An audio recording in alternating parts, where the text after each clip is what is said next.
आज के मंत्रिपरिषद की बैठक में कुल 29 प्रस्ताव पर विचार किया गया एवं उसकी स्वीकृति दी गई। पहला प्रस्ताव झारखंड निर्यात नीति 2023 की स्वीकृति प्रदान की गई।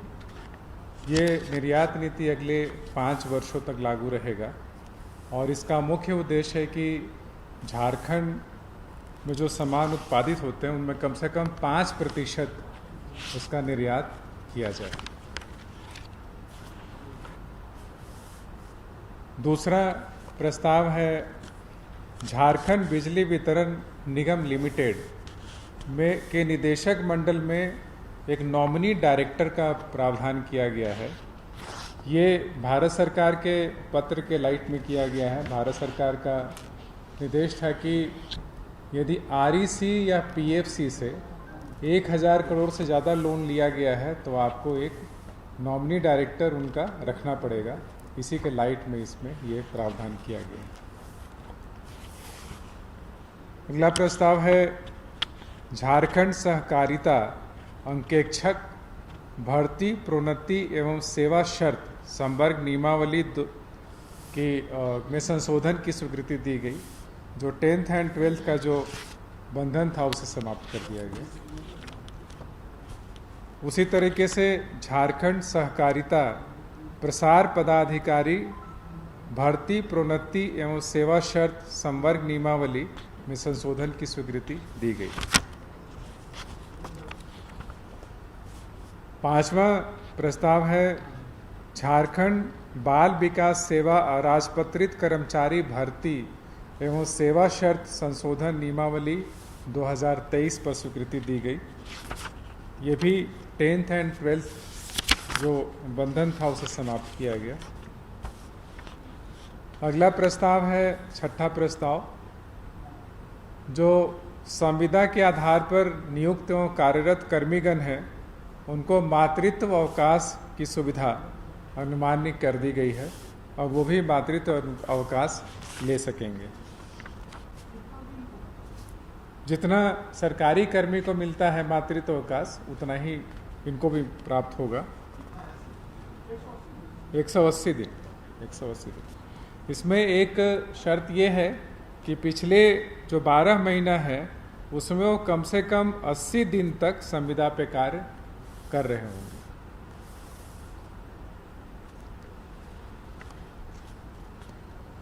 सातवां प्रस्ताव है पुरानी पेंशन योजना का चयन करने के पश्चात पुरानी पेंशन का लाभ प्राप्त करने की प्रक्रिया के संबंध में दिशा निर्देश।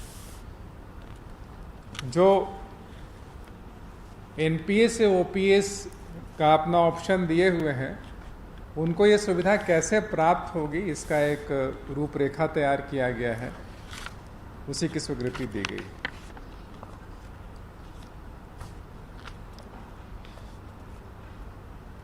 आठवां प्रस्ताव है वित्त विभाग झारखंड सरकार के अंतर्गत अनियमित रूप से नियुक्त एवं कार्यरत कर्मियों का सेवा नियमितीकरण। ऐसे 29 लोग हैं जो कि विभिन्न कोषागार में, GPF कार्यालय में या जो मुख्यालय स्तर पर कार्यरत हैं उनकी सेवा नियमित कर दी गई।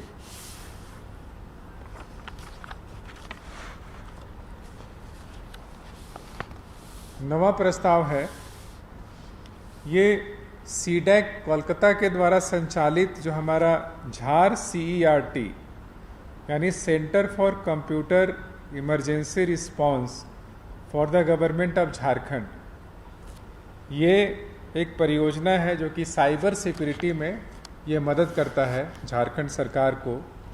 और ये CDAC के साथ झारखंड सरकार का MOU हुआ था और ये योजना की स्वीकृति 2017-18 में दी गई थी। उस समय योजना की लागत थी 88.14 करोड़ रुपए। वो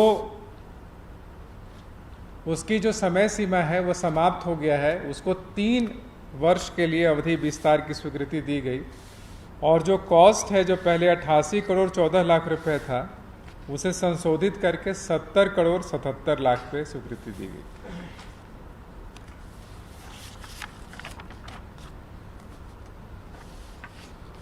दसवां प्रस्ताव है ये राज्य कर्मियों और सेवानिवृत्त कर्मियों को स्वास्थ्य बीमा योजना का लाभ प्रदान करने की स्वीकृति दी गई। वर्तमान में जो राज्य के कर्मी हैं उनको 1000 रुपया प्रति माह की दर से मेडिकल के लिए उनको अलाउंस दिया जाता है। साथ में जब भर्ती होते हैं तो उनको पूरा खर्च जो है वो राज्य सरकार द्वारा दिया जाता है।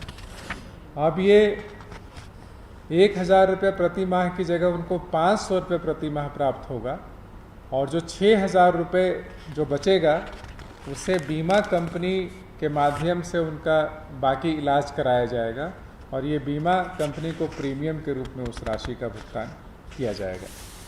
और बीमा कंपनी का कवरेज कुल 5 लाख रुपए तक होगा, जिसमें वे उसके परिवार के सभी सदस्यगण शामिल होंगे और 5 लाख से ऊपर व्यय होने पे ये कॉर्पस फंड होगा जिसके माध्यम से उसका भुगतान किया जाएगा। यह सुविधा भुगतान के आधार पे, जो भुगतान कर के आधार पे, बीमा राशि का भुगतान के आधार पे ये सभी पूर्व माननीय सदस्य जो विधानसभा के सदस्य हैं उनको भी ये सुविधा दी जा सकेगी। अखिल भारतीय सेवाओं के इच्छुक सेवारत और सेवानिवृत्त कर्मियों को भी दी जा सकेगी और राज्य सरकार के विभिन्न बोर्ड, निगम, संस्था में कार्यरत अथवा सेवानिवृत्त होंगे उनको भी सुविधा दी जाएगी। और जो विश्वविद्यालय में और उनके अंगीभूत महाविद्यालयों में कार्यरत या सेवानिवृत्त कर्मियों को भी यह सुविधा प्रदान की जा सकेगी।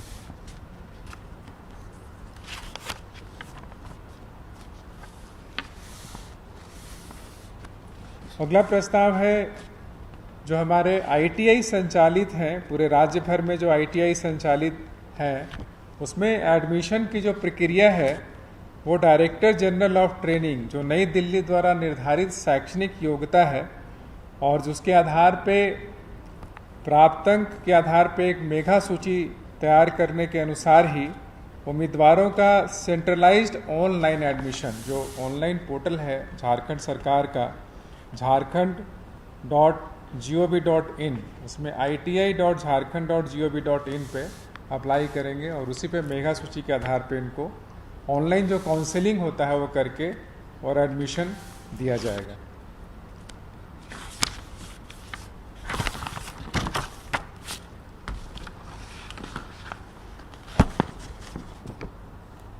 अगला प्रस्ताव ज्ञानोदय योजना अंतर्गत राज्य के सरकारी विद्यालयों के लिए सुनो बच्चों आदिवासी संघर्ष के नायक शिबू सोरेन की गाथा पहला किताब और दूसरा दिशोम गुरु शिबू सोरेन और तीसरा पुस्तक है ट्राइबल हीरो शिबू सोरेन। ये 3 पुस्तकें का क्रय करना और ये विभिन्न विद्यालयों में इसको प्रचारित किया जाएगा, भेजा जाएगा इनको वहाँ के लाइब्रेरी में रखने के लिए ताकि बच्चे इस पुस्तक को पढ़ सकें। नाम तो बताए। पहला पुस्तक है सुनो बच्चों आदिवासी संघर्ष के नायक शिबू सोरेन की गाथा, ये पहला पुस्तक है।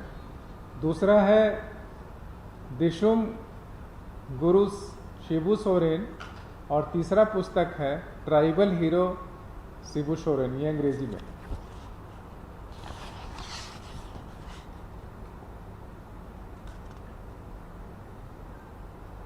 जो पहला पुस्तक है वो जो चित्र वाला होता है वो चित्र वाली पुस्तक है, वो सभी प्राथमिक और उच्च प्राथमिक विद्यालय में दिया जाएगा और दूसरा और तीसरा पुस्तक जो है वो हाई स्कूल में भेजने का स्वीकृति का प्रोविजन।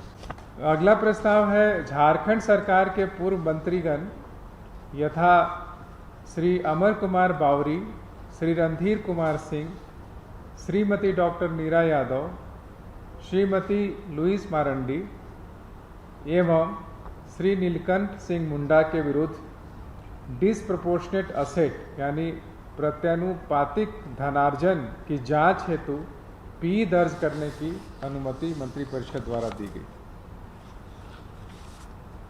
5, श्री अमर कुमार बावरी डिसप्रोपोर्शनेट एसेट के जांच के लिए पी दर्ज किया जाएगा। जो आरोप में यही है कि इसमें जो डिटेल्स में लिखा है उसमें लिखा है कि पंकज कुमार यादव द्वारा WPPIL नंबर 316/2020 दायर किया गया था और उसी के लाइट में एडवोकेट जनरल से ओपिनियन लिया गया था कि इसमें आगे क्या किया जाए, और उसके बाद ओपिनियन के उपरांत ACB से जांच करने के लिए कहा गया था। ACB ने कहा है कि पूर्व सरकार के उपरोक्त वर्णित मंत्रियों के विरुद्ध प्रत्यानुपातिक धनार्जन से संबंधित मामले की जांच हेतु विभागीय संकल्प 1623 दिनांक 7/8/15 की कंडिका 20 के तहत आसूचना संकलन कर गोपनीय सत्यापन प्रतिवेदन समर्पित करने का निर्देश दिया गया, और उसमें ये कहा गया कि मामले की गोपनीय सत्यापन करने के पश्चात गोपनीय सत्यापन कर लिया गया, उसके पश्चात विस्तृत जांच हेतु उपरोक्त अंकित पूर्व मंत्रियों के विरुद्ध प्रत्यानुपातिक धनार्जन की जांच हेतु पी दर्ज करने की अनुमति प्रदान की जाए। इसमें डिटेल नहीं है, सिर्फ इतना ही लिखा हुआ। अगला प्रस्ताव है केंद्र प्रायोजित पुनरीक्षित मिशन वात्सल्य योजना अंतर्गत बाल देखरेख संस्थानों में आवासित बच्चों को मेंटेनेंस मद में नए दर की स्वीकृति दी गई।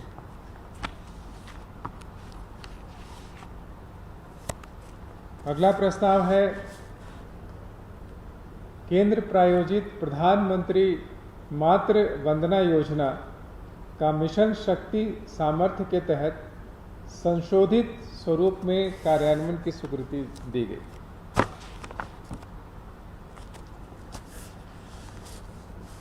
अगला प्रस्ताव है केंद्र प्रायोजित मिशन सक्षम आंगनवाड़ी एवं पोषण 2.0 के तहत संचालित आंगनवाड़ी सेवाएं अंतर्गत विभिन्न मदों के कार्यान्वयन संबंधी मार्गदर्शिका एवं कार्यान्वयन दर में संशोधन की स्वीकृति। पुरानी योजना चल रही थी, भारत सरकार ने गाइडलाइंस 22 में रिवाइज किया, उसी के लाइट में सारा रिवाइज गाइडलाइंस जारी हुआ है।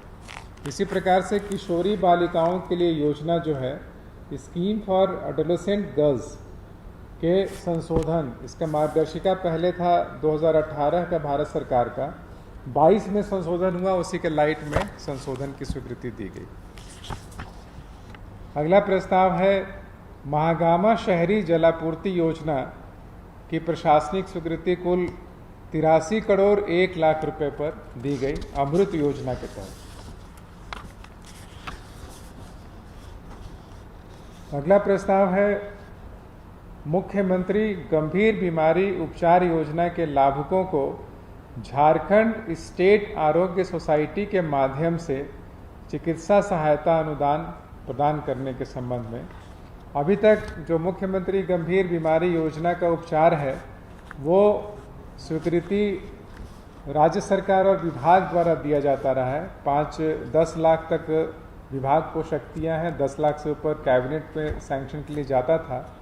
उसी को चेंज करके अब ये हुआ कि जो आयुष्मान भारत है उसी के तर्ज पे सुविधा सभी लोगों को दी जाएगी। अगला प्रस्ताव है आतंकवाद निरोधी दस्ता में झारखंड राज्य में संगठित अपराध पर नियंत्रण हेतु अतिरिक्त प्राधिकार प्रदान करने की स्वीकृति। यानी जो आतंकवाद विरोधी जो दस्ता गठित है राज्य स्तर पे और जिला स्तर पे जो कार्यरत है, उसमें संगठित अपराध को भी शामिल करने का निर्णय लिया गया। ऑर्गेनाइज क्राइम को भी आतंकवादी जो दस्ता है उसका वो लोग काम करेंगे। अगला प्रस्ताव है रांची में नवगठित अतिरिक्त मोटर वाहन दुर्घटना दावा न्यायाधिकरण के लिए जिला न्यायाधीश स्तर के पीठासीन पदाधिकारी के एक पद का सृजन की स्वीकृति दी गई।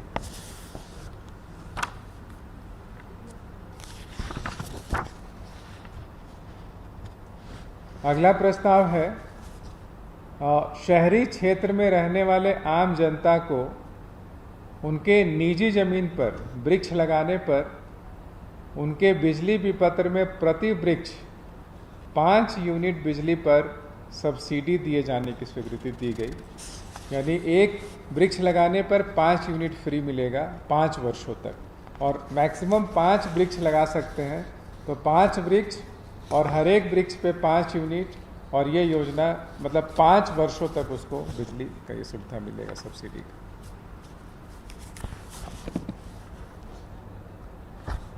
अगला है झारखंड औद्योगिक क्षेत्र विकास प्राधिकार विनियम 2016 में संशोधित 5 वर्षों में 10 बराबर किस्तों में भूमि मूल्य भुगतान करने का स्वीकृति दिया गया। पहले भी ये सुविधा था, जो जियाडा से ज़मीन मिलता था वो 2017 में लाया गया था कि उस भूमि का जो मूल्य है उसको एक बार नहीं जमा करके 5 वर्षों में 10 बराबर किस्तों में जमा कर सकते हैं। ये 2022 में समाप्त हो गया था, 17/8/2022 को। उसको फिर से लागू करने का और अगले 5 वर्षों तक लागू रखने की स्वीकृति दी गई।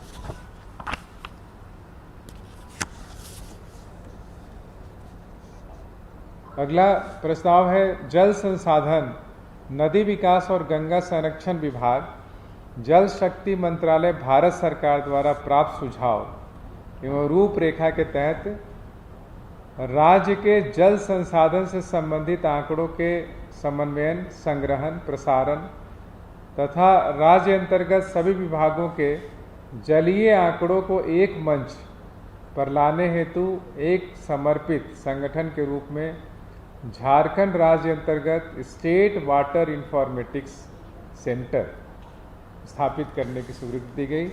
ये स्टेट वाटर इंफॉर्मेटिक्स सेंटर के माध्यम से हमारे राज्य में जितने भी जल स्रोत हैं वो सभी जल स्रोतों का मैपिंग करके और उसको एक ऑनलाइन प्लेटफॉर्म पे अंकित किया जाएगा, ताकि कोई भी आदमी, चाहे आम नागरिक हो या फिर राज्य सरकार के विभाग हो, केंद्र सरकार के विभाग हो, वो जल स्रोत से संबंधित सभी जानकारी हासिल कर सकेंगे। अगला है झारखंड ऑप्थाल्मिक सहायक संवर्ग नियुक्ति, प्रोन्नति और सेवा शर्त नियमावली 2023 के गठन की स्वीकृति दी गई।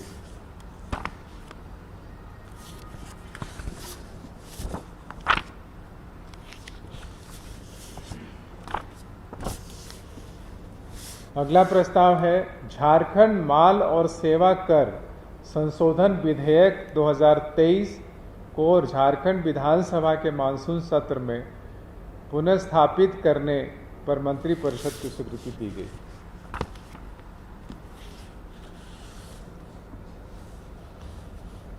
अगला विधेयक है झारखंड प्रतियोगी परीक्षा ब्रैकेट में भर्ती में अनुचित साधनों की रोकथाम व निवारण के उपाय ब्रैकेट क्लोज अधिनियम 2023 का प्रख्यापन की स्वीकृति दी गई।